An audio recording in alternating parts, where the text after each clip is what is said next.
नमस्कार. डीसी जनरेटरची वैशिष्ट्ये या विश्लेषणात स्वागत आहे. आज आपण डीसी जनरेटरच्या कार्यक्षमतेमागील भौतिक आणि यांत्रिक प्रक्रिया अगदी बारकाईने समजून घेणार आहोत. हे नुसतं वरवरचं सादरीकरण नाहीये, तर जनरेटरच्या आत नेमकं काय घडतं त्याचं हे एक सखोल आणि डिजिटल विश्लेषण आहे. चला तर मग या तांत्रिक प्रवासाला सुरुवात करूया. आजच्या विश्लेषणाची रूपरेषा अगदी स्पष्ट आहे. आपण जनरेटरच्या मुख्य वैशिष्ट्यांपासून सुरुवात करून व्होल्टेज ड्रॉपचे विज्ञान समजून घेणार आहोत. त्यानंतर series generator, shunt generator, critical रेझिस्टन्सचे धोके आणि शेवटी कंपाऊंड जनरेटरच्या विविध प्रकारांवर एक नजर टाकूया. तर वळूया आपल्या पहिल्या भागाकडे, जनरेटरची मुख्य वैशिष्ट्ये. हे 3 आलेख म्हणजे जनरेटरची खरी नाडी आहेत असं म्हणता येईल. नो लोड, इंटरनल आणि एक्सटर्नल वैशिष्ट्य. आता नो लोड म्हणजे काय?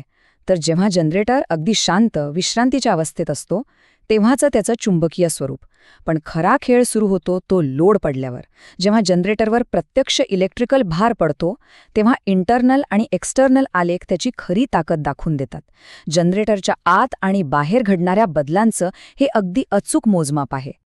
आता पुढे पाहूया आपला दुसरा विभाग, व्होल्टेज ड्रॉपचे विज्ञान. इथे 2 अत्यंत महत्त्वाच्या भौतिक प्रक्रिया समजून घेणं गरजेचं आहे. पहिली म्हणजे आर्मेचर रिॲक्शन. सोप्या भाषेत सांगायचं तर जेव्हा लोड करंट वाहतो तेव्हा तो मुख्य चुंबकीय क्षेत्राला म्हणजेच मेन पोल फ्लक्सला कमकुवत करतो. यालाच डिमॅग्नेटायझिंग इफेक्ट म्हणतात. हे अगदी सोसाट्याच्या वाऱ्याविरुद्ध चालण्यासारखं आहे. जेवढा लोड जास्त तेवढा प्रवाहाला होणारा विरोध जास्त. आणि दुसरी प्रक्रिया आहे रेझिस्टिव्ह लॉसेस. आर्मेचर आणि फील्डच्या स्वतःच्या विरोधामुळे किंवा रेझिस्टन्समुळे होणारी ही व्होल्टेजची घट आहे. खरं सांगायचं तर हे जनरेटरच्या ऊर्जेवर लागणारे असे अपरिहार्य कर आहेत जे कोणत्याही परिस्थितीत चुकवता येत नाहीत. आता ह्या एनर्जी वॉटरफॉल किंवा ऊर्जेच्या धबधब्याकडे पहा. हे एकदम स्पष्ट करतंय की व्होल्टेज कसं खाली येतं. सर्वात वर आहे तो E0 म्हणजे आदर्श नो लोड व्होल्टेज. पण लोड वाढला की आर्मेचर रिॲक्शनमुळे पहिला मोठा धणका बसतो आणि व्होल्टेज EG पर्यंत खाली येतं. त्यानंतर ओहमच्या नियमानुसार रेझिस्टिव्ह ड्रॉप्समुळे आणखी घट होते. आणि शेवटी आपल्याला प्रत्यक्ष V म्हणजेच टर्मिनल व्होल्टेज मिळतं. हा संपूर्ण प्रवास भौतिकशास्त्राच्या नियमांचं तंतोतंत पालन करतो. पण हे सगळं सुरू तरी कसं होतं? आलेख शून्याच्या थोडा वरून का सुरू होतोय? कारण लोखंडी कोअरमध्ये रेसिड्युअल मॅग्नेटिझम म्हणजेच थोडं अवशिष्ट चुंबकत्व आधीपासूनच शिल्लक असतं. हीच ती पहिली ठिणगी आहे जी व्होल्टेज तयार करण्याच्या प्रक्रियेला गती देते. जसजसा फील्ड करंट वाढतो तसतसा हा आलेख एका सरळ रेषेत वर जातो, अगदी पोल पूर्णपणे सॅच्युरेट होईपर्यंत. आता वळूया तिसऱ्या विभागाकडे, सिरीज जनरेटर आणि त्याचा रेल्वे बूस्टर म्हणून होणारा वापर. या सिरीज जनरेटरचं सर्किट डिझाईन खरोखरच खूप वैशिष्ट्यपूर्ण आहे.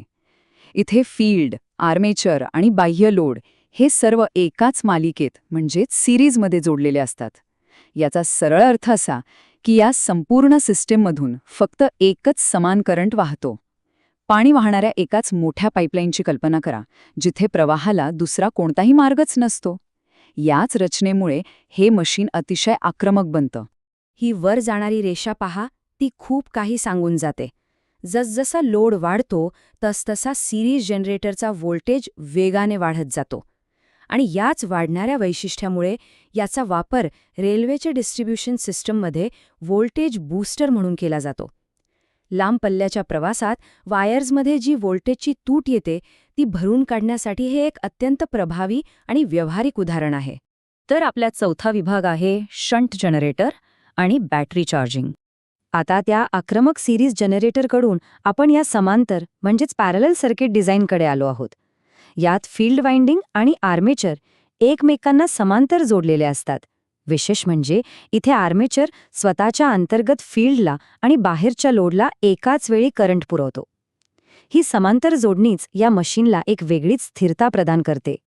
इथली रेषा पाहिल्यास ती अगदी किंचित खाली आलेली दिसेल, पण ती अत्यंत स्थिर असते. आणि हीच स्थिरता शंट जनरेटरची खरी ताकद आहे. बॅटरी चार्जिंग करताना आपल्याला स्थिर आणि अखंड आउटपुट व्होल्टेजची नितांत गरज असते. म्हणूनच औद्योगिक बॅटरी चार्जिंगसाठी शंट जनरेटर हाच एकमेव आणि सर्वात अचूक पर्याय मानला जातो. आता लक्ष द्या, कारण आपला 5वा विभाग खूप महत्वाचा आहे, क्रिटिकल रेझिस्टन्स आणि सिस्टम फेलियरचे धोके. क्रिटिकल रेझिस्टन्स म्हणजे ती अत्यंत नाजूक आणि धोक्याची सीमा आहे, जिच्या पलीकडे जनरेटर व्होल्टेज तयार करण्यात पूर्णपणे अपयशी ठरतो. जर फील्ड रेझिस्टन्स एका कमाल मर्यादेपेक्षा जास्त झाला किंवा लोड रेझिस्टन्स किमान मर्यादेपेक्षा खाली गेला, तर सिस्टम 100% फेल होणारच आहे, हे निश्चित आहे. ही निसर्गाची एक अतिशय कडक भौतिक अट आहे, जिच्याशी तडजोड करता येत नाही. हे डायल्स पहा. हे प्रत्यक्ष सिस्टीम फेलियरचं वास्तव दर्शवतात. जर समजा फील्ड सर्किट ओपन असेल किंवा लोडमध्ये शॉर्ट सर्किट झालं असेल, तर मशीन अक्षरशः मृतवत होतं.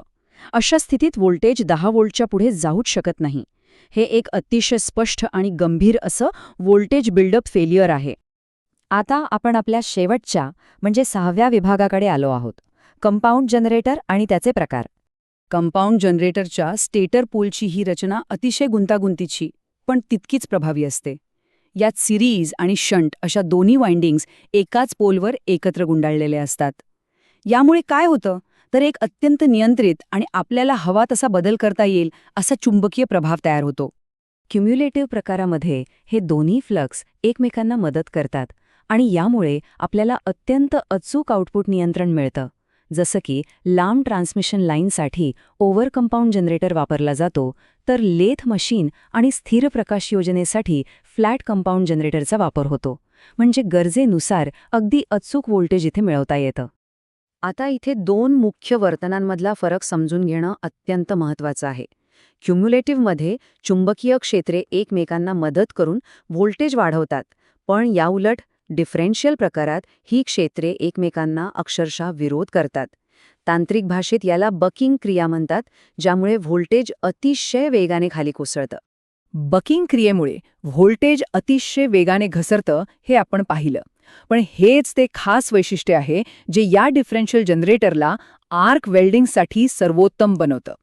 वेल्डिंग करताना सुरक्षित आणि स्थिर करंट टिकवून ठेवण्यासाठी या अशा मोठ्या आणि अचानक व्होल्टेज ड्रॉपची अत्यंत आवश्यकता असते. ही समरी टेबल आत्तापर्यंतची सर्व माहिती एकत्र करते.